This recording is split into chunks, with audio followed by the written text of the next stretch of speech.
In the shadow of the world's highest peaks lies a paradox. Nepal, a nation that has given the world its most iconic mountain summits, including Mount Everest, has long struggled to summit its own economic challenges.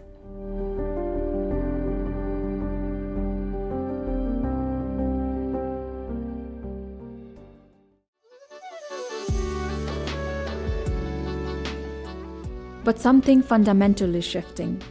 Behind the postcard images of ancient temples and trekking routes, a different Nepal is emerging. However, it's important to note that in the recent months, Nepal has also been in global headlines as the nation continues to navigate a complex social and political moment. Amid all this, the country's economic story continues, resilient and hopeful. This documentary series explores this awakening economy, offering an invitation to discover a landscape rich with economic opportunities. The most telling indicator of Nepal's transformation may be found in its growing IT sector. Nepal's IT service exports jumped from $300 million to over $500 million between 2018 and 2022.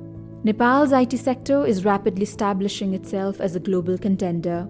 Driven by a young, highly skilled and English-speaking workforce, Nepal is becoming a preferred destination for IT services and business process outsourcing (BPO). The talent and expertise cultivated here are making significant impacts far beyond its borders. I was building my company in San Francisco. Really, the official sort of beginning of the company is March of 2020, right at the onset of the global pandemic, and we had an early set of incredible customers, unicorns, top tier customers in Silicon Valley, and I was bootstrapping the business, as in I didn't have any outside capital, so it was really only my own personal capital that was going into the business. I was self-funding it myself along with some customer revenue, and there came a point where sort of demand for our product was greater than the number of people that we could really hire and onboard, and that's really when I started looking at, okay, what are my options? I could certainly look for, obviously Silicon Valley has tremendous talent, but it's also hard to access because you have to, there's certain demands that come with the talent, right? As a bootstrap company, we couldn't quite afford the Silicon Valley salaries and benefits and stuff like that as well. So that really forced us as a company, myself and the team, to start looking at other regions around the world. SecurityPal illustrates Nepal's tech growth by showing how a globally funded startup can build world-class operations in Kathmandu, Nepal's capital. It has raised over $21 million, valued at $105 million, with international investors, and explicitly credits Nepali talent for its success. Sitting in Kathmandu, Kathmandu has, it's got communities for Python, it's got communities for AI, it's got communities for crypto. From what's happening, the internet is distributed, everybody's plugged in, everybody understands.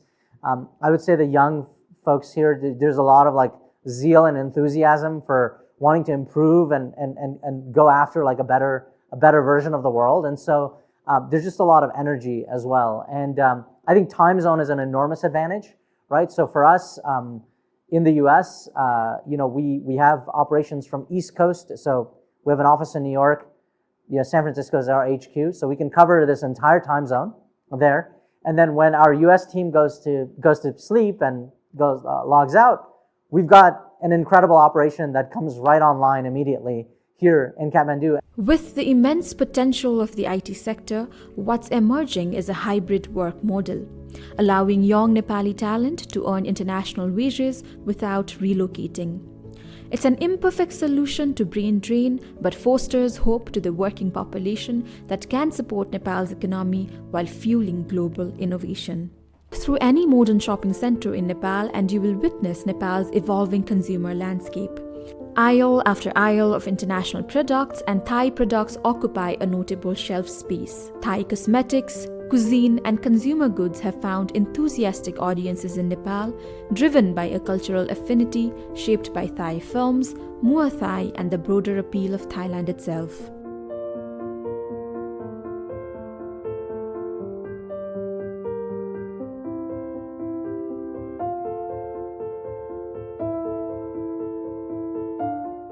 I import Thai herbal product to Nepal. It's a brand, very famous brand from Thailand, Novolife.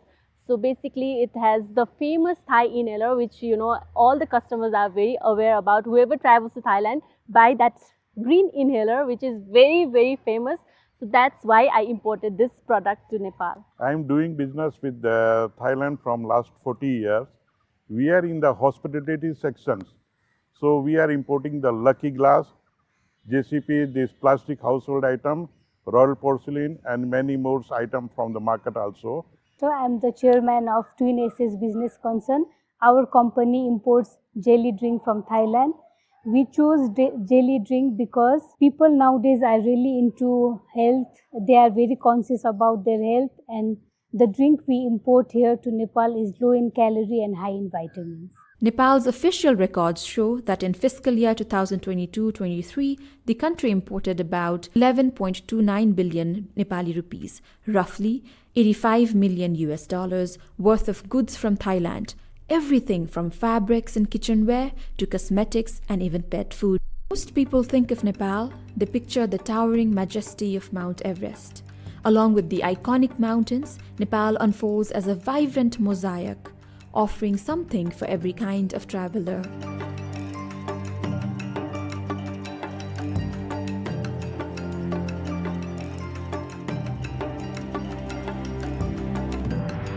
Lumbini draws Buddhist pilgrims from across Asia.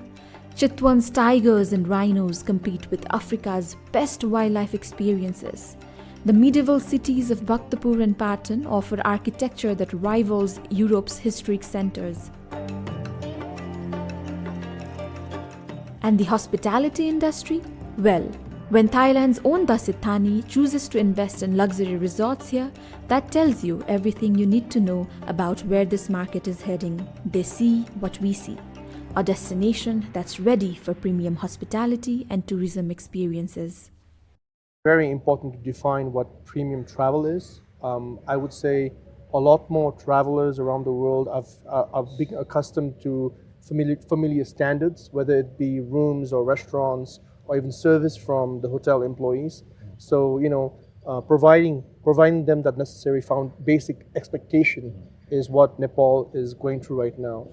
As far as premium travel is concerned, when it comes to brand association or luxury experiences, there is definitely a growing demand, and I think you can see all the international brands coming into the country with like Marriott and other brands. So there's definitely a huge potential opportunity.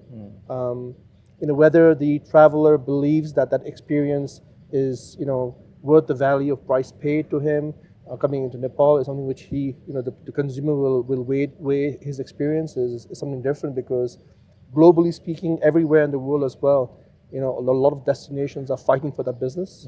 So Nepal definitely has a potential. We see a lot of room for growth, but I don't think we have maximized on that opportunity yet. Nepal's evolving tourism landscape is gaining global attention, welcoming over 1.14 million international visitors in 2024, a 13.1% rise from the previous year. It signals confidence in Nepal's ability to graduate from budget backpacker destination to sophisticated tourism market. Tourism is at the very heart of Nepal's socio-economic transformation. Basically, tourism in Nepal, it survives and thrives in a large segment of supply chain. Probably the most diverse land on earth. Our lowest point from sea level is 60 and highest is top of the world, which is 8848.86 meter. And that also lies just in between the distance of around 160 kilometers. In a small landmass, Nepal is the country which provides variety of experiences. So those who want to create and curate unique experiences, Nepal is the land. Not only in the cultural segment or adventure segment of varieties, Nepal is very strong in wildlife and nature positive segment of traveling also. Nearly 45% of our landmass is either protected or covered by forests or are maintained as restricted areas. In last 30 years, Nepal has developed 16,000 plus community forests. So much of diversity in biodiversity, flora, fauna, wildlife type of things are also there. So in these lines, Nepal's brand can be capitalized in the global world. These days, the international visitors, they are mostly looking for not the established and the popular destinations, but the destinations who are really exotic and offer a variety of experiences. Nepal is one of the few countries where we have managed different set of tourist police who look for the safety concerns of every visitors. Not only that, the industry and the community are very, very welcoming and friendly. From youth segment to the world generation of communities are getting benefit from tourism. In fact, I would like to share a few facts. For example, the Everest region, we have a local community, Sherpa community is there. And that district where the Everest region is there, that district has the largest per capita income for the local citizen. It is largely because of the impact of tourism. Similarly, we have another district where Annapurna trekking trail is. That area is second largest per capita income. I mean the area where the local people have second largest per capita income.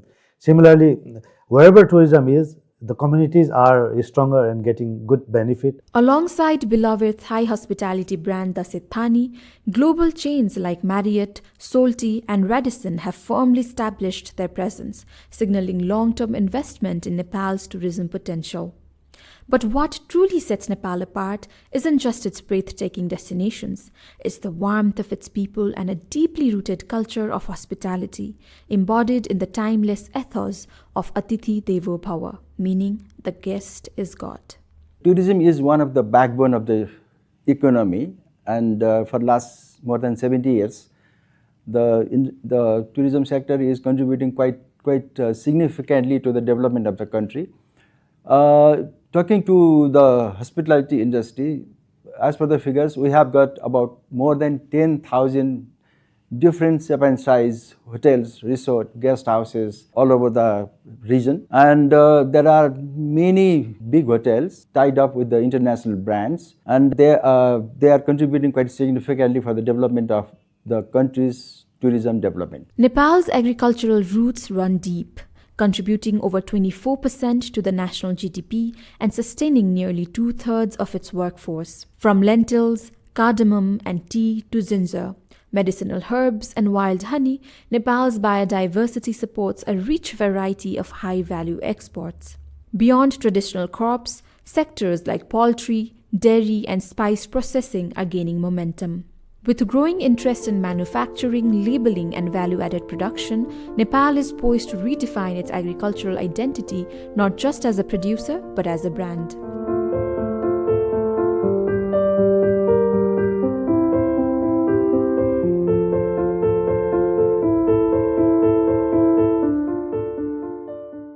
At the heart of its transformation is a new generation of agribusiness leaders. One such figure is Mr. Surya Karki.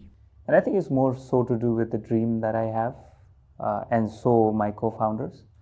We left fledgling careers somewhere else to create careers for others here in Nepal. And agriculture is a sector that has immense opportunity. It's an untapped well, from the dairy sector to the cardamom to name it. We are a country that is tiny but can produce herbs, we can produce any sort of agri product that can be well consumed in Nepal but also supplied across the world. And just that fact attracted me and my co-founders to start a manufacturing plant in the dairy sector. Delish Dairies started with the sole opportunity of creating an opportunity in a very, very niche yet very traditional market, the dairy sector.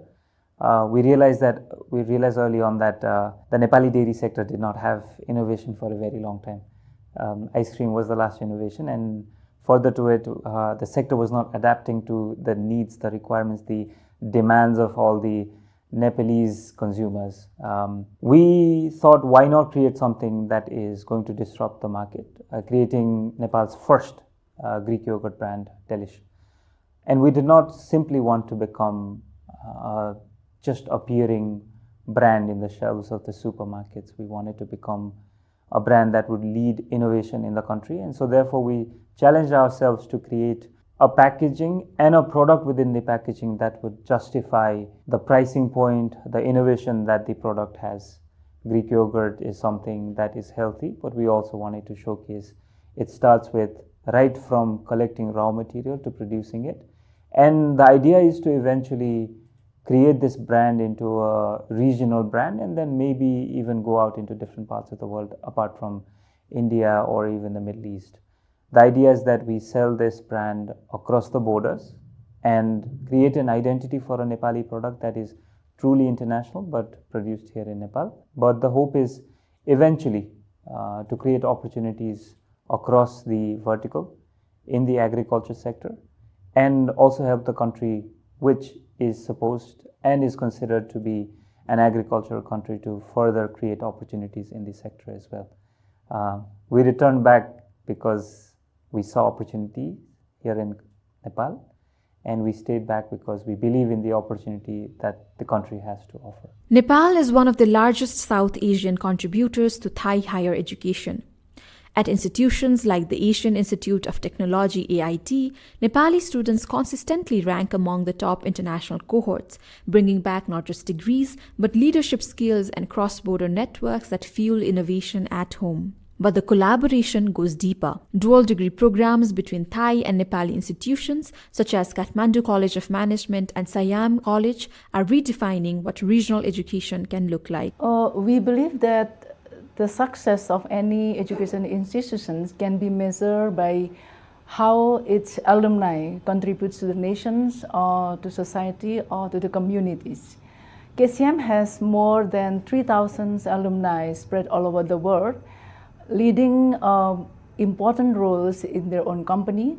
And then those who are in Nepal, you can find them in many industries and different sectors like governments, in multinational companies, and many of them, they become successful entrepreneurs in their business, like in the tourism sector, in manufacturing, in the service industries, in education, and the government sector. KCM has collaboration with many universities in the world, like for example, we have with university in United States, in Australia, in Indonesia, and then France, Thailand, and other countries, and we are also initiating to have collaboration with Korean university. But what make collaborations with Thai university give additional value or become a unique? There are two things that I can highlight here. So the first is the curriculum that we have in our programs.